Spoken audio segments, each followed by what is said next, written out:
Okay, Tom and I are here with a special episode of Fear of a Black Dragon. We have a guest today, though they're not here with us at this moment. I'm doing some time traveling right now. Tom, tell us about who our guest is. That's right. It's very exciting. We have our second ever guest episode, and our guest is none other than Jeppe, who joined me to talk about the seminal Vampire the Masquerade supplements, the Chicago Chronicles. It's kind of a compilation of two books from early in the 90s and early in the vampire line, and the connection is that Jeppe is the storyteller, not the GM, the storyteller, Jason, in a Vampire the Masquerade game that I played in and indeed still am playing in. So yeah, I'm just getting my mates in to help out with the podcast at this point. Yeah.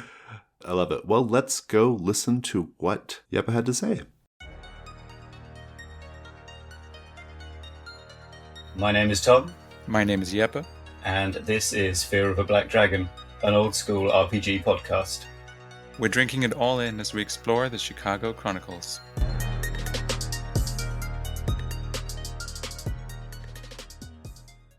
Our first segment is the basic crawl. Chicago Chronicles Volume 1 collects two supplements for Vampire the Masquerade, First Edition.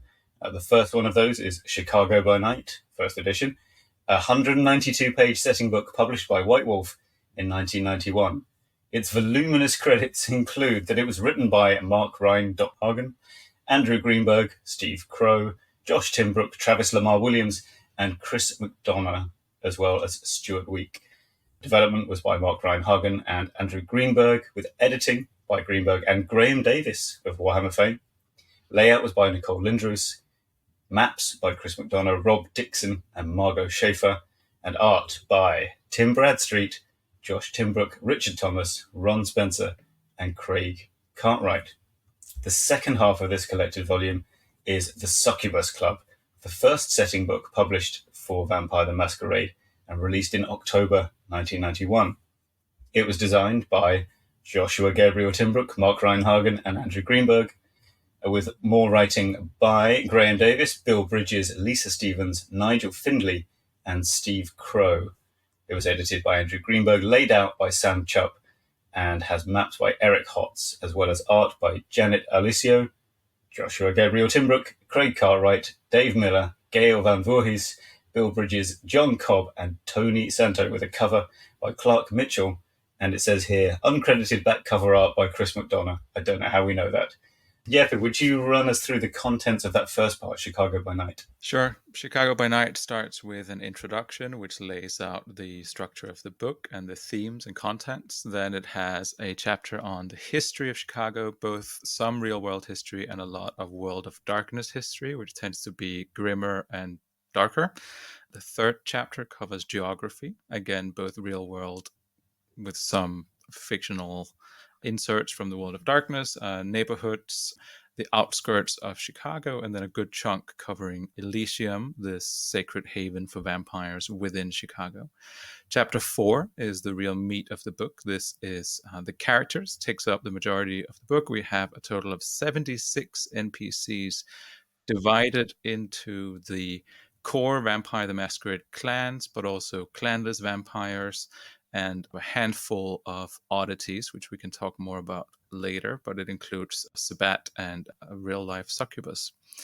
This chapter also has an extensive section covering coteries, which includes relationship maps of all the major NPCs, how they relate to each other, and what clubs they're members of, essentially. Then we have chapter 5, which is an odd chapter covering encounters. This is essentially a long list of plot hooks and shorter encounters, which is set up as if to be a random encounter table from D&D books, but works very differently in practice, I think. Yeah, I think so. It's quite an unusual bit of the book that which I was unaware of before reading it for this episode. Okay, the second half of the book then is The Succubus Club. Of course, it's about the kind of vampire haunted and owned, I think, nightclub of the same name, a fictional nightclub, I hasten to add, in Chicago. And it begins with a classic intro, a history of the club, and then goes into detail about the physical locations, the various floors in particular of the club, where you sort of have a standard kind of dance-focused nightclub on the ground floor. It goes up into from there into an area referred to as Elysium, where the high rollers and the vampires tend to hang out, and there are the owners' private rooms as well. And then below ground is a sort of punk rock metal area called the Labyrinth, which has an actual labyrinth in it as well. Plus, there's a secret, sinister underground lair. Then we get to meet the living and undead patrons of the club, and the book is rounded out with a selection of scenarios. The first of these is called Annabelle's Party. It's a one-shot with elder vampires messing with each other's social status, basically. The next is called Player of Pawns, in which the characters become enmeshed in a deadly power game between two elders. They discover they're being used by these ancient vampires, and one by one, the PCs are seized by mysterious assailants, and then the remaining ones, it's a bit complex, have to try and free their captured friends and then get out of it all. Third is Fundamental Differences, also a one-shot where the Succubus Club is picketed by a Baptist church, and the minister turns out to have great faith-based powers against vampires, but isn't necessarily out to get them. And so it's quite an open scenario where the characters have to decide what to do. Then comes Death's Sweet Sting, in which a series of murders at the Succubus Club are connected to a disease that affects vampires.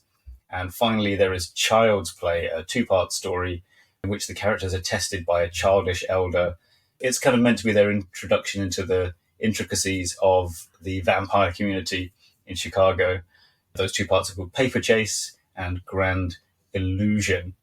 All right, let's run through the bona fides for how we're qualified to talk about this book. Jeppe, why don't you start? I ran a weekly 2-hour game for approximately 8 months last year and earlier this year. Mm-hmm. And I was in that weekly 2-hour game for approximately 8 months as a player. Although it's been eye-opening, I will say, to now come back and read this and see what was going on, and also the vast amount of things that we didn't do or people we didn't meet that we could have. Yeah, I said before there were 76 NPCs in the book, and I think I whittled my list down to 40, which honestly still seemed like a lot in play, but certainly not this many. Let's crack on then and talk about things we liked about the book. So let's start with the positives. To begin maybe with that huge amount of characters, or just the concept of the NPCs in general. Since our game ended, we, that is, you and me and the other players, did sort of joke about not being able to stop thinking about vampires for quite a long time. But there is something about the sheer amount of lore, LORE lore, and the characters and how they're tightly woven. It's a bit over the top. A lot of the time, it's a lot over the top, but it does draw you in. Like, there's something I think about, they say quantity has a quality all its own, and you do find yourself, I guess it's like with a favorite soap opera, you find yourself thinking about all these characters and what they might do or might not do in different circumstances, I guess. What's your overall take on these characters, actually, as the backdrop? I agree that the sheer volume here makes it feel like this is a living city, right? You're presented with an actual city to the extent that it lists every single vampire living in the city, except for presumably the player characters who are sort of meant to be newcomers. So this is a full thriving ecosystem that you plop people down into, and that includes every single vampire having their own sometimes pretty intricate backstory, which is spelled out in painstaking detail to sometimes, right? And it makes for a not very pleasant reading experience, and it makes for a lot of times thinking, what am I supposed to do with any of this, right? Why do I need to know that this person was in this crusade and still bears the scars but never speaks about it, for example, right? Like that there's a lot of stuff here which feels like stuffing. But I think that it also does something that you can only do with this amount of intricate information, which is it creates something that feels lived in, at least when you read it as a GM. And you can then take bits of that and convey it to the players. But it needs some filtering, I think. And I think it needs some, not just filtering out the number of NPCs, but also filtering out the information you convey to the players through those NPCs. Some of it is really interesting and actually makes for deeper NPCs, and some of it is the kind of stuff that just has no use at the table at all. Yeah. It's the opposite of sort of a modern stripped down NPC presentation. Yeah, the ideas in this, they don't all work. Arguably, most of them don't completely work. But there is this just sheer sense of like a whole wave of creativity. You can tell that the writers on both the books in this collected volume were, I think, really excited about exploring what was a very new genre at the time. They're hamstrung by a lot of their preconceptions, I think, having an encounter table in the end of one. But there is a sort of real joy of just bubbling over with ideas, I'd say. One thing, we should maybe mention about the way that the characters are described in terms of how they're related to each other is you get the relationship maps, and they're grouping them by their affiliation, coteries, or like little clubs, like you say. I feel like that really works. And in play, as a player, I definitely got a sense of the way that, and I think what I think is interesting is I have a tendency when I'm GMing, if I make a relationship map, I only make one, like I've got all the NPCs on it and they'll have lines maybe going from several to each other. But in Chicago by Night, we get multiple different maps. For example, one for a clan and one for a cool vampire biker gang, whom we never met, by the way. I feel a little bit shortchanged. But the same person will appear on multiple maps. And I think that's a great way to conceptualize it, because in real life, we all exist in multiple relationship map, your work map, your Saturday night gaming map, and so on. But that's just my impression. I felt like it did come across. I felt like I knew that, for example, Kathy Glenn's. Mm-hmm. Yeah, I felt like I knew she was in the Toreador group and the musical group and so on. But was that useful as the storyteller, GM? Yeah. No, I think you're hitting on something really important there, which is I have a rant in the back pocket about faction play, and especially modern RPG faction play, which I won't take out now. But yeah. I think there is a tendency that when people create social games, they create factions, and then those factions are very often treated like silos, essentially. They interact with each other, but as factions. The people within the factions are not usually interacting with each other regardless of their faction affiliation. But what this book does really well is to show that most of these vampires live in a social system where they have to interact all the time, and there's lots of reasons to hang out with someone, or to have a rivalry, or to form up a coterie that doesn't have anything to do with your faction affiliation, right? And this is interesting, especially because it is a vampire book, and vampire is so open to narrow faction play because you have the clans,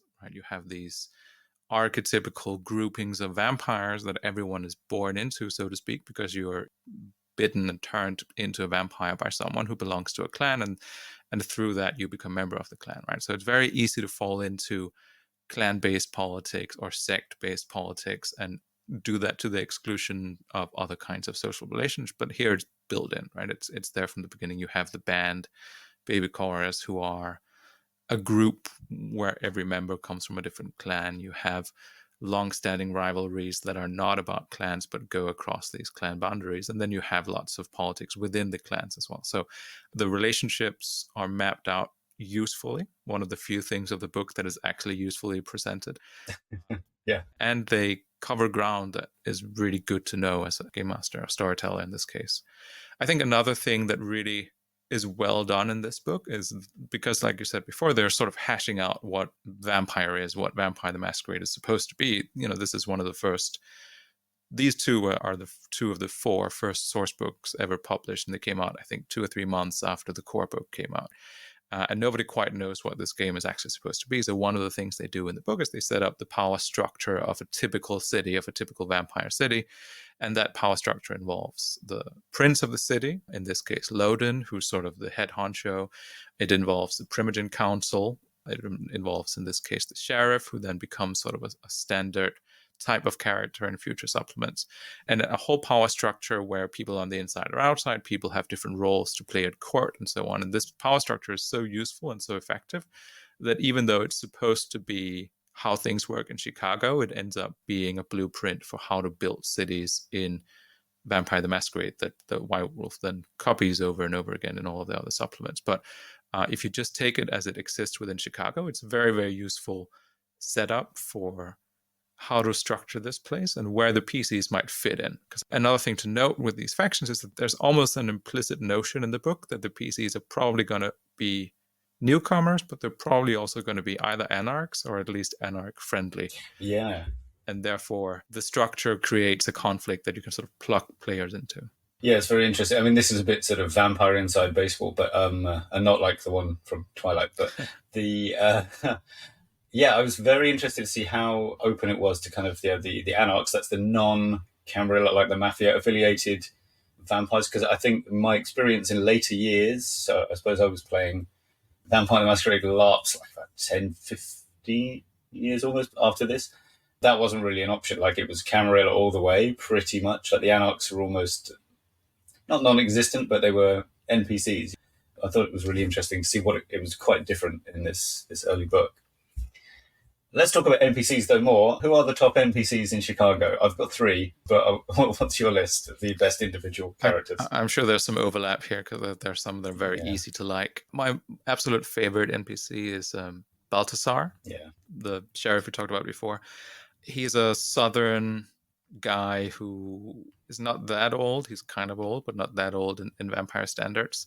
But he's ended up being the right-hand man, the lieutenant of the prince, and basically does all the dirty work of the prince. And he, in that role, has embraced this sort of southern sheriff stereotype, wearing a Stetson hat and cowboy boots, and acts like a arrogant asshole in front of everyone.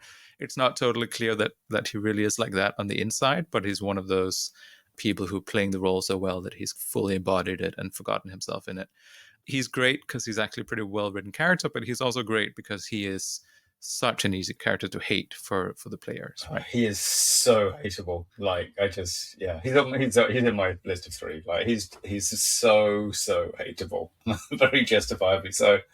He's an interesting one as well in terms of that structure, because he's the one you hate. Load in the prince, not great, but you get a bit of that sort of if only the Tsar knew what these terrible boyars were doing kind of thing. Exactly. From Imperial Russia, but in fact, of course, the prince knows what he did. One of mine is Tyler, the Bruja, who sort of, I think when you meet her, she runs the airport. She controls air transit in a way, but she physically looks young. So one of the fascinating things about vampire characters is, of course, that people literally are not what they see. The oldest vampire can look like a child and so on. And she turns out, the more you talk to her and find out about her, the more you find that she's got going on in the background. She's one of the oldest in the book. Yeah, she's one of the Peasants' Revolt kind of. Yeah. One of the few real elders in the book. There aren't that many. Yeah, that's a spoiler, by the way. She's also one of the characters that was so good that she keeps propping up in future vampire supplements, right? So she becomes sort of a signature character. And it makes sense because she's cool. She embodies the sort of anarch turned elder. I was a revolutionary, but now I'm pretty comfortable here in Chicago, running the airport, having my own business. And she's also one of the earlier, pretty clearly queer-coded Vampire the Masquerade NPCs. She's definitely bisexual and sort of embodies that notion that immortality bends towards bisexuality that becomes a big theme in vampire NPCs down the road. Another one I like is Mel Davis. Sort of another iconic Chicago character, becomes the stand-in for what a cool anarch leader looks like. But really in the book, she's not an anarch leader anymore. She was the one who was supposed to lead the revolution in the 1980s, and everybody put their faith in her, and then she failed, and Lodin, the prince, won against the war against the anarchs, and now she's the depressed chosen one who turned out not to be the chosen one after all. Yeah, and that was another great backstory to be discovering in characters gradually. You hear the sort of whispered, Mel Davis, she's either the worst thing or the best thing to happen to Chicago, and then you gradually find out that this whole depressing story of how it just didn't work. It did not work, and what you've experienced is the failed aftermath. Okay, one more NPC highlight, and then we should move on. You probably guessed, it's Genghis, the hard man. Is he a Bruja? Yeah, he is Bruja, I think. Well, the book is unclear. He is listed both as Bruja and clanless, 2 different places. Yeah, that's interesting. But he's the one with the easy vocal tick. Actually, you often had him describe things as hard, approvingly. Is that in the book, or was that your own thing? It's not in the book, but it seemed like something he would do. Yeah, it's pretty cool. Oh, normally we start off by talking about art. What do you think about the art in the book? I mean, I think one thing to like about it is that it's simple, black and white line drawings, in simple in some ways. I would say it's iconic in the sense that each portrait serves as an icon for that character, so that when you're looking at, you almost never get confused about which character is which. They're all very distinct from each other.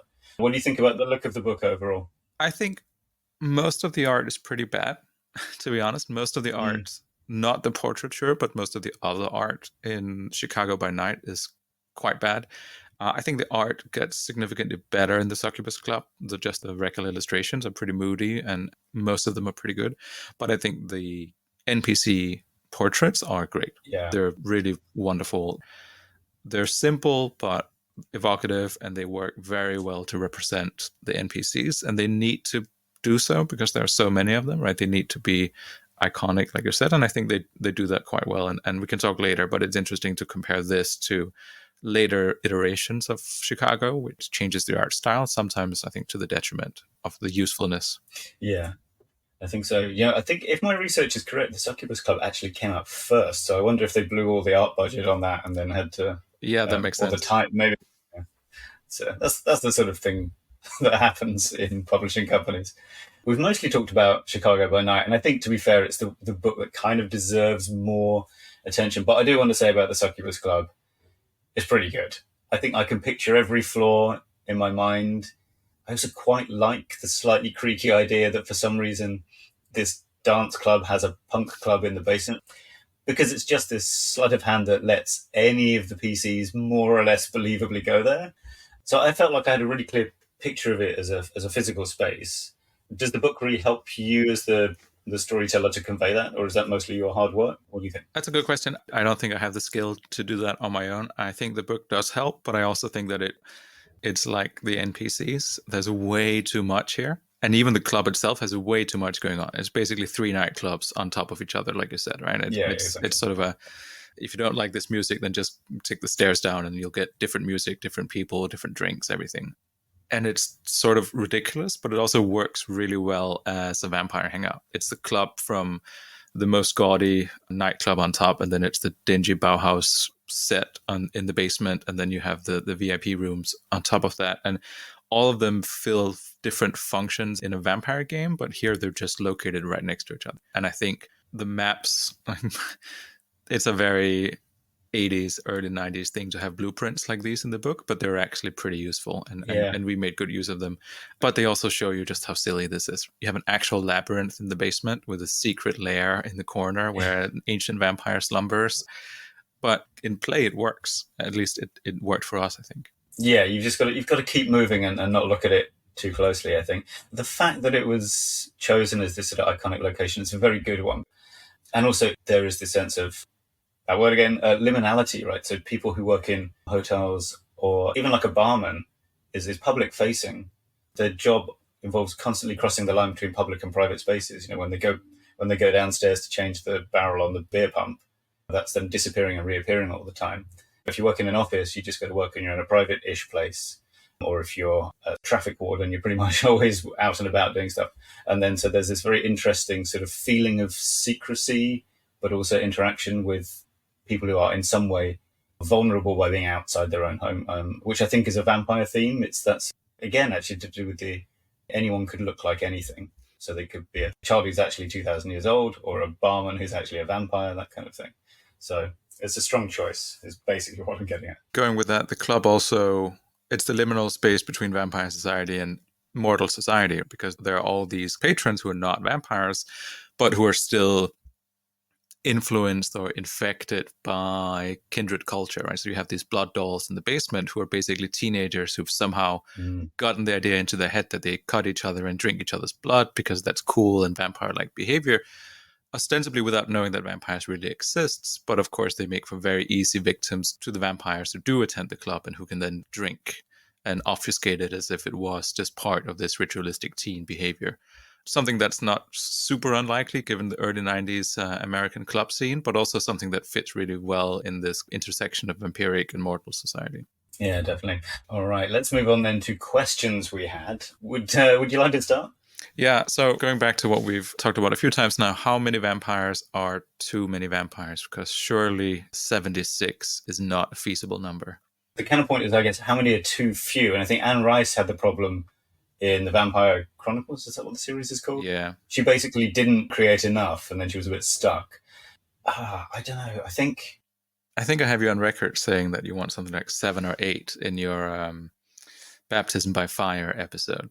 But there's quite a few more here. That's true. But 7 or 8 was enough because, of course, you do add the player characters to that. And in a smallish town, it makes sense. It was enough to be going on with. And I think you can have you could do a pretty long campaign with a total of about 12.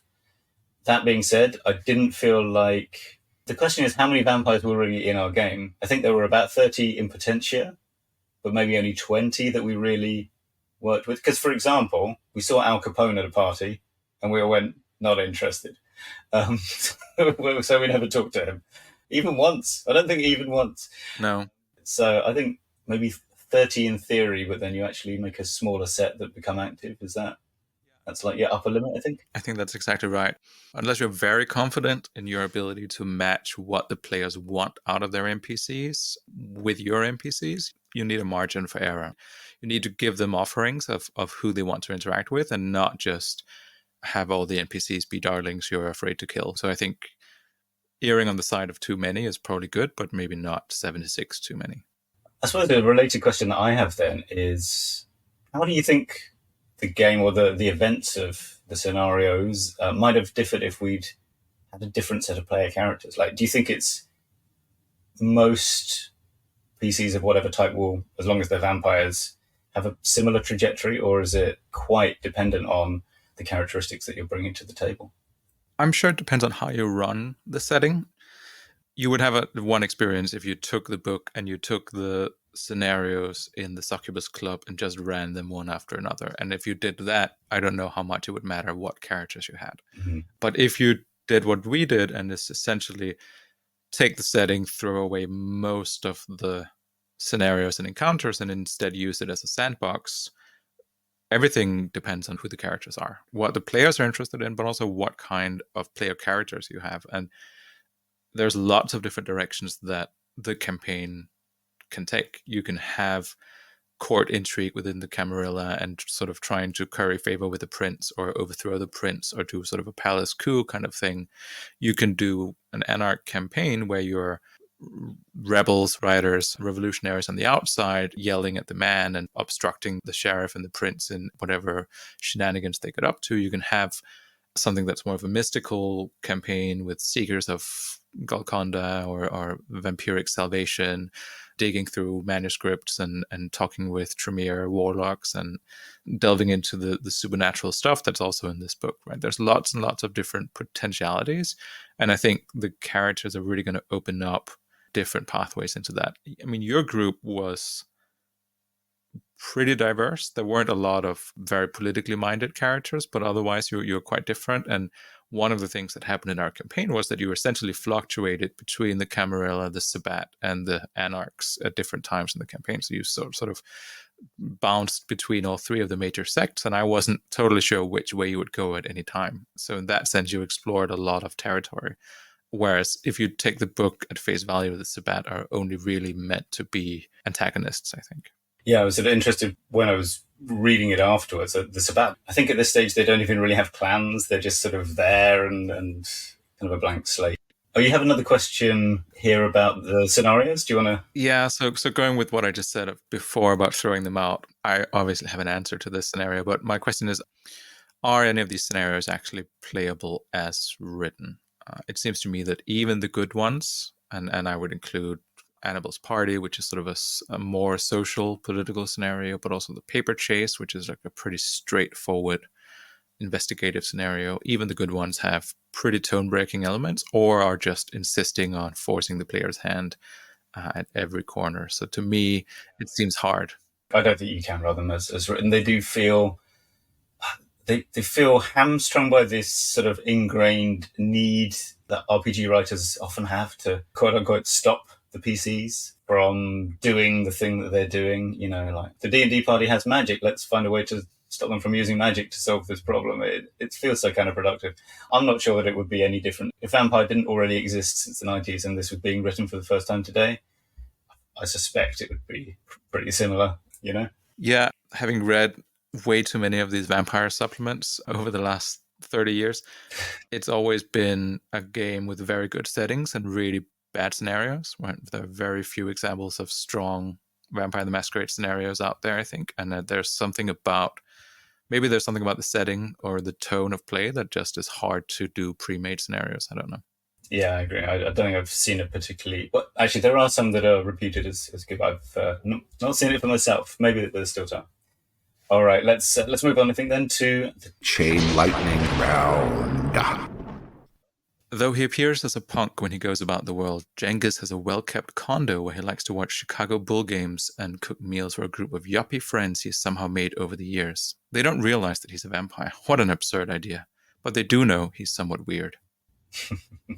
The Succubus Club then becomes a place to feed, not only for the vitae they so badly require, but for the source of life which they no longer possess. She becomes a vessel which can fill them full of the vitality which their own twisted existence cannot supply itself. She becomes a vessel for all their needs. This is a place of life devoured. How appropriately theatrical. Give yourself a very slight French accent and never stop talking. However, never talk to the same person for more than a minute. Always introduce them to someone else, even if they already know the person, and move on.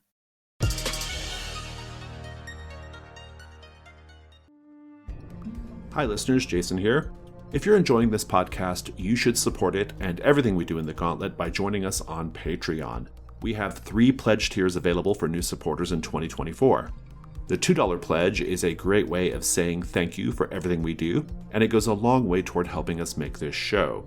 You also get some perks on our Discord, such as a special name badge showing you're on the team, and access to Patreon exclusive channels.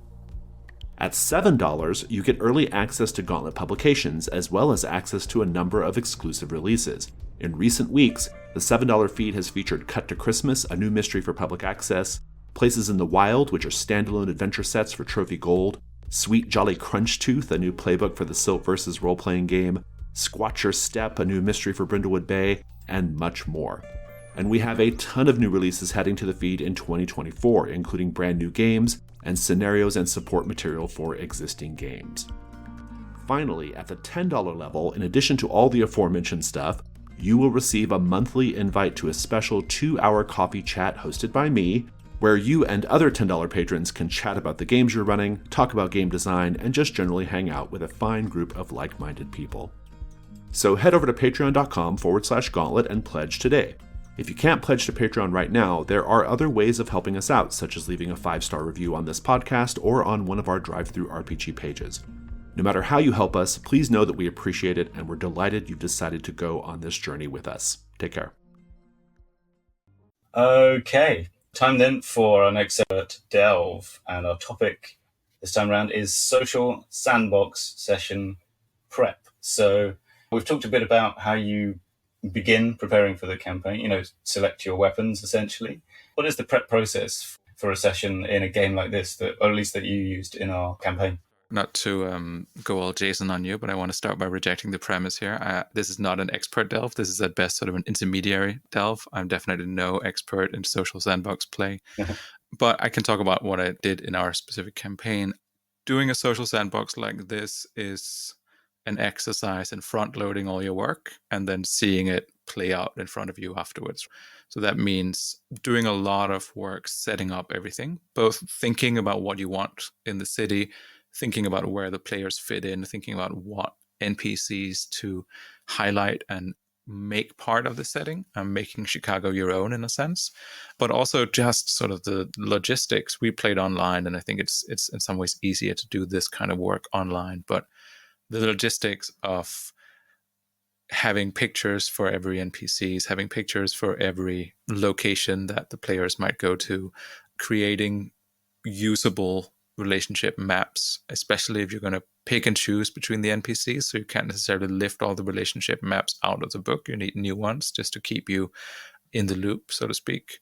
Visual aids of all sorts. Make sure that you have player-facing stuff so that the players don't forget which NPC it is which. The book comes with a great many portraits, like we talked about, so that makes it easier. But you also need to figure out how to make the NPCs memorable outside of what they look like, right? Give them tics if you're good at accent work, give them accents or different modes of speech or other things. But make sure that people remember who's who in this giant personality gallery. Can you talk a little bit about doing one thing you did for each of our chapters of the story was you would make a kind of special screen on Roll20, like with sort of artwork and moody locations and things. Can you talk a bit about how you decided what you'd include there and like how you would put it together? I did these mood boards essentially for each chapter. I think the campaign took place over 5 chapters maybe. And each of the mood boards was a collection of the NPCs that you were interacting with. So some of those were pre-prepped and some of them are just dropped in when you decided to talk with someone in particular. And then they were locations that featured in each chapter. The chapters themselves were structured around a timeline. So this was very sandboxy. I didn't actually know what you were going to do, but I had a timeline of events that were going to happen. So I knew that at one point there would be a werewolf attack. I knew that at one point there might be a coup against Lodin. I had these events that other people were going to do in the background, and that sort of structured the timeline and then fed into these mood boards, right? So I would know roughly what places you might be going, but then I also changed them from session to session depending on what you actually ended up doing. One of the things I found very useful was changing things as we went along, right? So I had an idea of these NPCs are probably going to be important. These NPCs might end up in antagonistic roles, and therefore I'm going to front load them a little bit. But in the end, it was very much player driven or player dictated, which NPCs actually became key parts of the unfolding story, and which of the many different potential antagonists you put your sights on and put your targets on, right? So they also kept propping up. So in that sense, these mood boards were visual aids, but also malleable things that I could edit along the way. Yeah, that's interesting because there was definitely a real sense of excitement whenever we'd open up Roll20 and see a new one. That's for sure. And like things appearing on it as those locations or people were revealed. I am curious, actually. Like, what kind of things did you find yourself making notes on or preparing in between each session? Was it kind of a case of mentally highlighting an NPC's name when we sort of showed an interest in them? The way I was thinking about this was that there is the timeline of events, and there are groups in this world, or in this case in Chicago, who want to achieve certain goals. And that's going to unfold regardless of what the players do if they don't start intervening in it. And depending on your actions, those things were then going to change. So I had sort of at the back of my mind, and most of the time written down, I had various people or groups' agendas and what they were likely to do when certain things happened. And as you guys then started messing that up, I had to readjust it. But because I had already thought about the agendas of the key players in quite a bit of detail, it was easy enough to roll with the punches, right? It was easy enough to see when you had thrown a wrench into the plans of the Methuselah, who were sort of the big movers behind the scenes, and then just adjust it because I knew what their ultimate end goals were. And this is where I think having those overly detailed NPC backgrounds and overly detailed NPC descriptions really pays off in a sense. Yeah. Because you know exactly what motivates them. You know exactly what it is that they're trying to achieve. You know why they're in Chicago. And that means that when the players do something to interfere with those motivations or interfere with those plans or help them along, it's much easier to adjust to. Yeah, sure. You often have to hunt it down amongst like several paragraphs about in ancient Greece or something, but yeah, it's in there.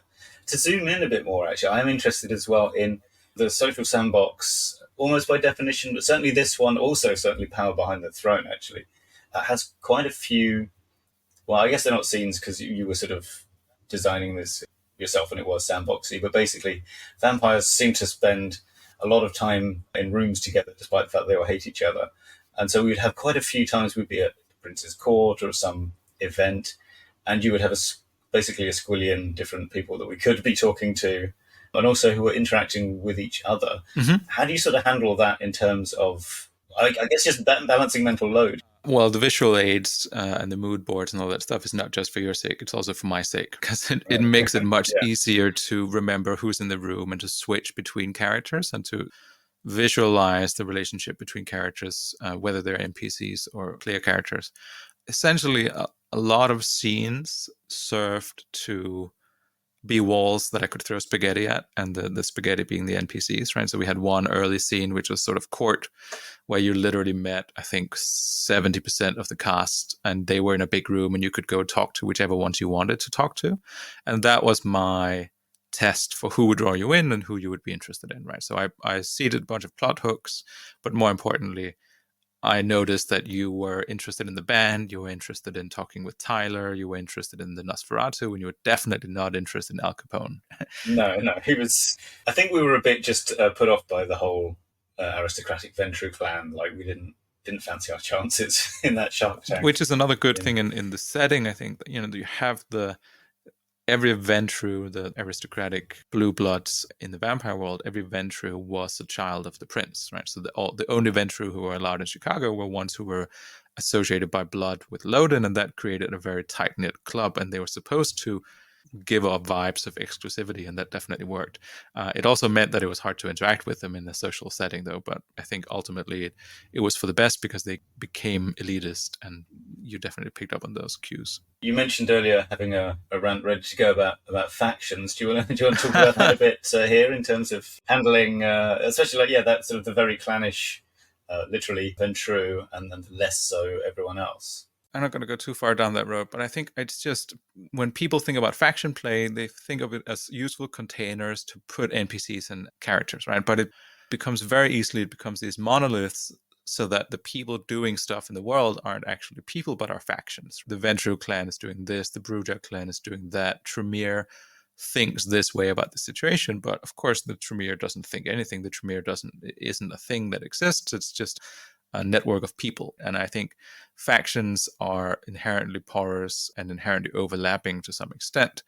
So they're useful containers, but you really need to think of them as one out of many ways to organize people. And you can never rely entirely on the factions to organize social structures in play, because most people have links that go outside of those factions. In Vampire, it's especially important. And I think maybe this is part of the LARP legacy, the live action role playing legacy of how people just organize themselves when they play a LARP. And lots of vampire culture comes out of LARPing, I think, at least when we move into the mid to late 90s. But it's not like you meet a new vampire and they tell you what generation and what clan and what club they're members of. They just tell you who they are and what their name is. And I tried to do that in our game. I tried not to make people identify themselves as members of a clan unless they were literally the head of the Tremere Chantry or the head of Clan Ventru. Yeah. Most other people didn't actually self-identify, and it's only when you sort of put two and two together that you could figure out what clan they belong to. Yeah, I seem to remember myself spending a fair amount of time trying to get the other PCs to not give away what clan they were, because I felt like it might be counterproductive. Right. Yeah, I also, thinking about it, back in my LARPing days, I remember reading on some vampire Usenet group, it was that long ago, but someone complaining about the common thing in VTM LARPs at the time, where organizers would have basically each clan go off and have a little clan meeting or have gatherings where they'd all stand together by clan. And they just made this point that if the clan is your vampire family, you didn't choose that family. You probably do hang out with your real life family quite a lot, as a person, but you don't do everything together. You have other friends. And it was a bit of a problem in those LARPs. So, like, if I was playing a gangrel, that's the wolfy wildlife vampires. Anyone who's listened this far in without caring that much about Vampire the Masquerade. If I'm one of them and I want to go and, like, basically it limits who you can interact with, because you sort of have these no outsiders little meetings going on in your game. And so how do I even go and talk to the Toreador over there played by someone else that maybe I want to have some scenes with? It made it really difficult. I think it's probably worse in a LARP in some way. It's easier to get around that when you're a small group who's working together, like in our game, as a tabletop game.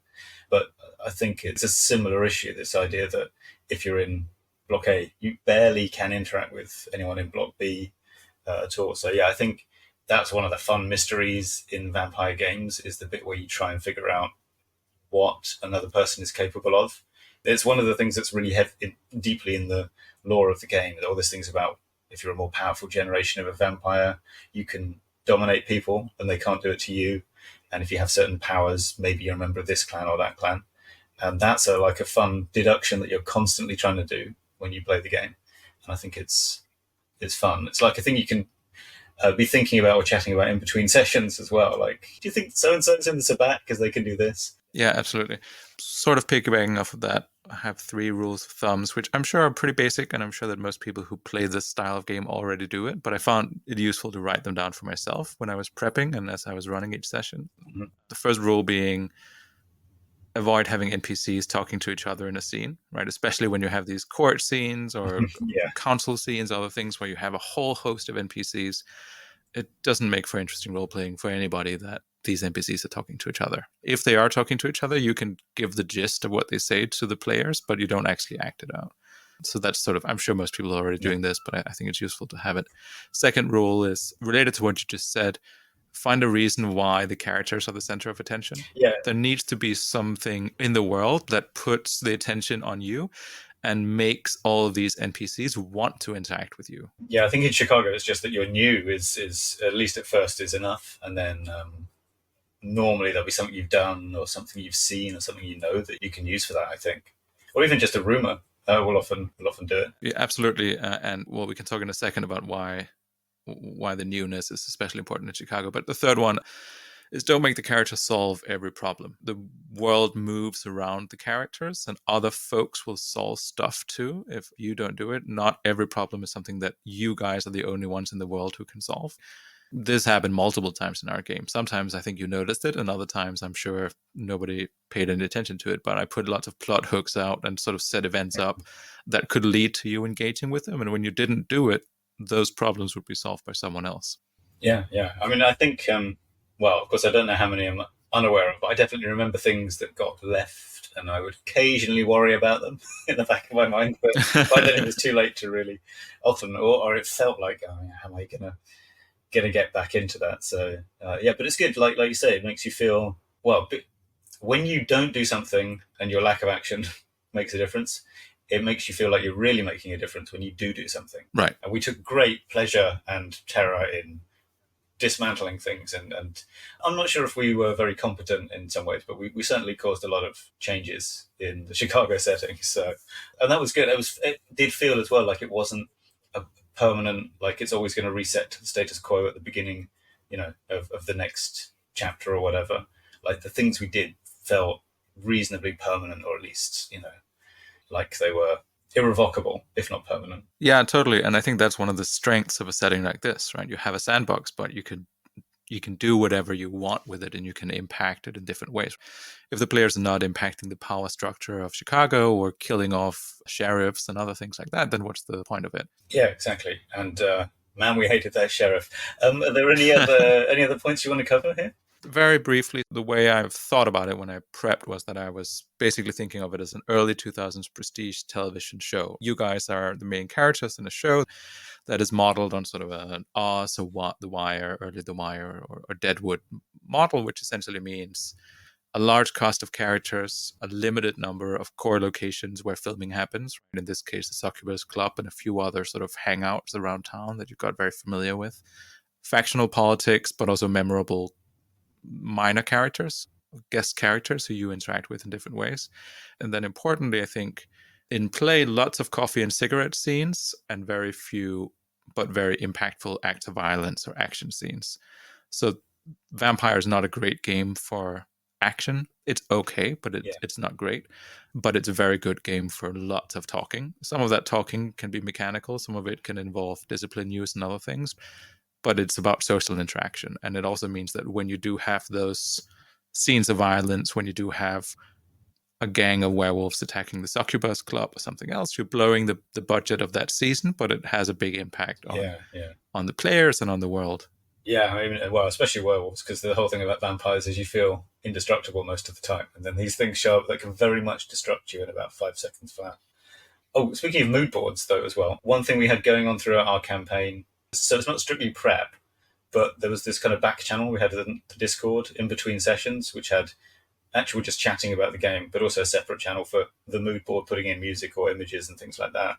I felt like that was an important thing of, like, way of keeping up momentum and generally just exploring all those bits of trivia or things that maybe we didn't have time to, or it wouldn't be useful to do during sessions.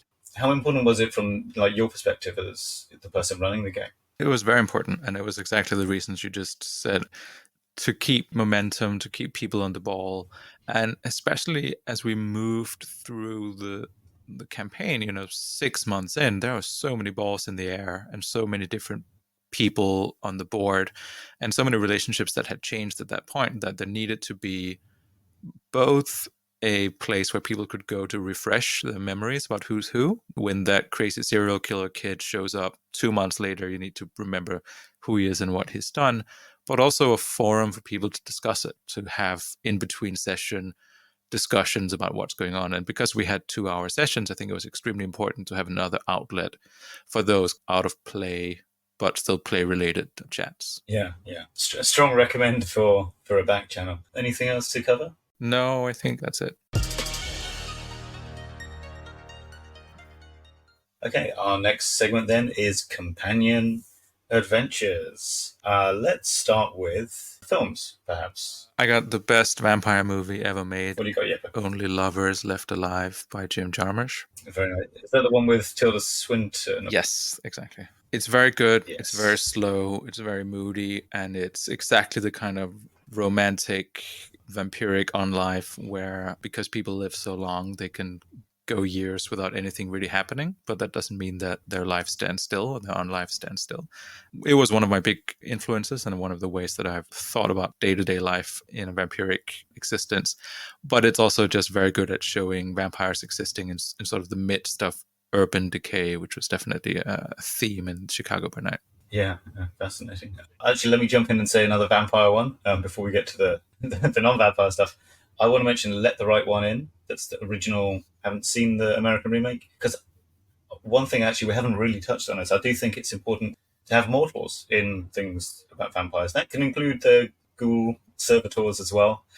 But I think the contrast between the living and the undead is it's important to kind of keep reincorporating. And Let the Right One In, which is about this boy who is, how old is he? Is he like in high school? Barely, I think. Barely high school, right? But he's bullied at school, and he meets this girl, question mark, called Ellie, who turns out to be a vampire.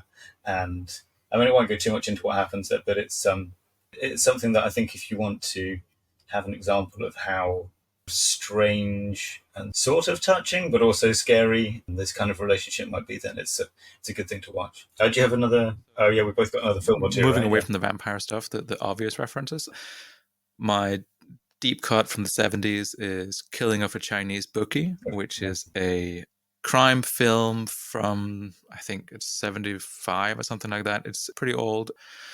It's a long movie where not much happens, but there's lots of people having small talk about crimes in seedy strip clubs and dive bars, and then everything leads up to one small act of violence that might or might not prevent other acts of violence. And I think the reason why I'm including it here is that sort of low-life crime drama really influenced the way I think about Vampire the Masquerade, our game specifically, but Vampire the Masquerade more broadly. I think you've said before elsewhere that Vampire the Masquerade is basically just about vampire mafiosis, right? That this is the vampire society is organized like organized crime because it's about keeping your secret safe. It's about doing stuff that's clearly illegal, but making sure that it can keep happening regardless. And it's about having people inside and outside the family. Yeah. That status of who's protected and who's not. Yeah, exactly. And I think that there's a tendency of other people who, not that they're running it wrong, but who run vampire differently, think of it as sort of a very powerful conspiratorial society, whereas in my games it tends to be much more street level, because while vampires have all the time in the world to amass great resources, they're also people who are made into vampires and they mostly fuck up. So my take on vampire is much more sort of street level crime and sort of the pettiness of that kind of organized crime life. Nice. I'll quickly rattle through a couple of films as well. An easy one, I just want to say The Batman, the one with Robert Pattinson. He goes to a nightclub several times that, to me... Yeah, totally. I think that's what the Succubus Club looks like, the big towering nightclub. Strange Days, the 1995 Catherine Bigelow film, which is sort of a near-future cyberpunk, and it's set in totally the wrong city. But for me, it has that feel of desperation and a hidden society that's at work. My main recommendation for a non-vampire vampire film is Dirty Pretty Things, which came out I got to go to a press screening as a student journalist, so it must have been 2002, I want to say. And this is about the inciting incident is that a cleaner in a hotel discovers a human heart blocking a toilet, and the director who was doing the Q&A at this screening, he talked about how the characters who are in this, so there's a taxi driver, prostitute, a hotel porter, and a maid.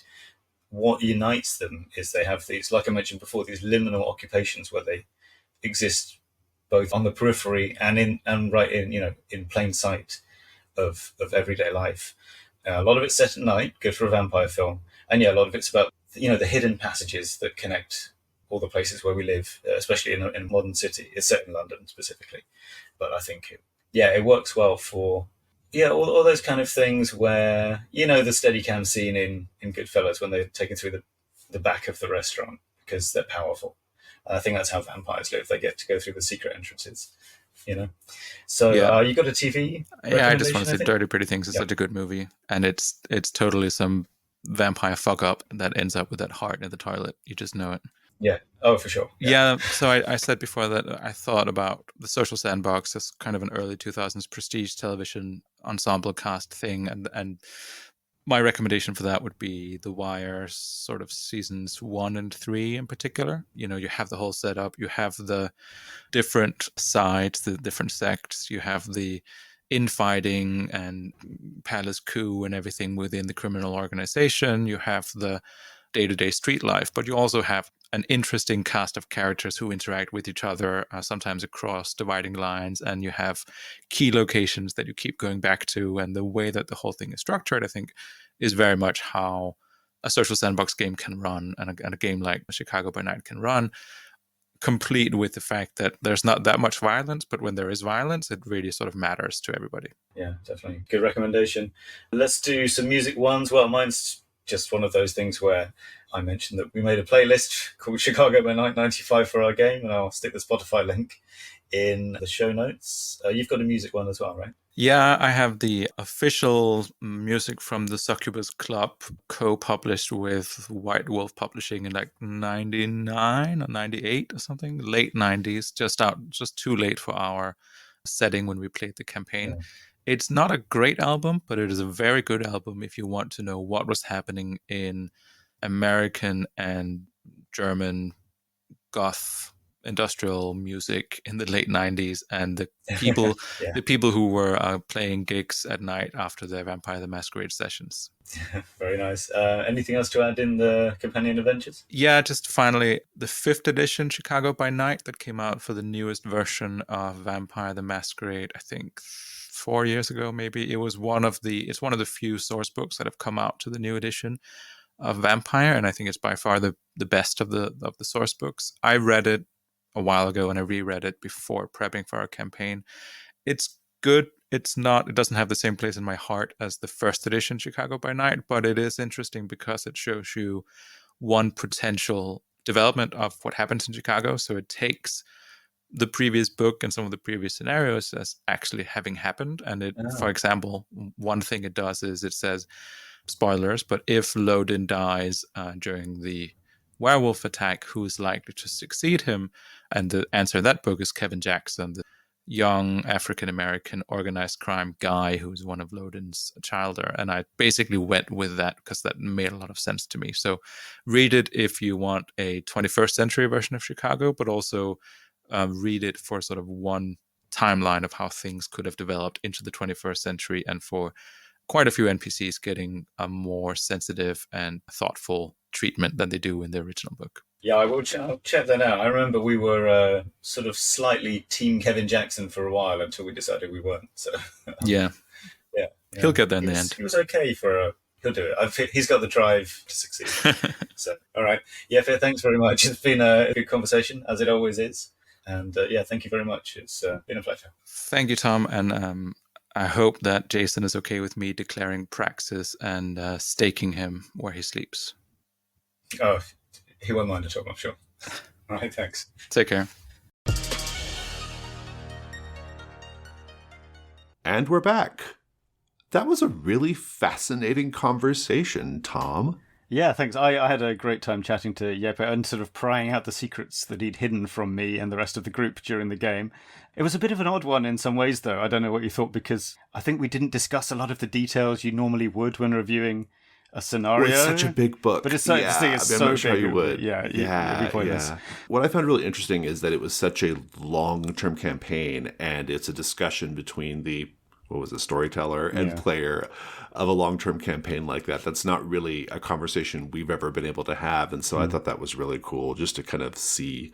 It's a different kind of discussion. It's a different kind of looking underneath the hood, so to speak. I also really enjoyed Jeppe's thoughts on managing a large cast of characters. I could see a little bit of our own advice from previous episodes in that, but That's a really, really big cast of characters. Big, yeah, and it's not just setting them up, is it? I mean, as you mentioned, a lot of the work happens in the setup, and you can prepare yourself. You can set yourself up for success, right? But maintaining, you've still got to work in between every session to maintain that. When you both were like, oh, you got to take this down from like 80 characters to 30. I was still like, holy shit, 30. I know. It's crazy. It's crazy. But definitely a book I recommend people check out if they get the chance. Not necessarily because you're going to use it, because probably you're not. But I think it's, I don't know, there's something about that early White Wolf when they were the young punks on the scene, and it's a piece of gaming history. Yeah, you could see it's just full of so many creative ideas. It's just fascinating. You can feel it coming off the page at you. It's really cool. I love it.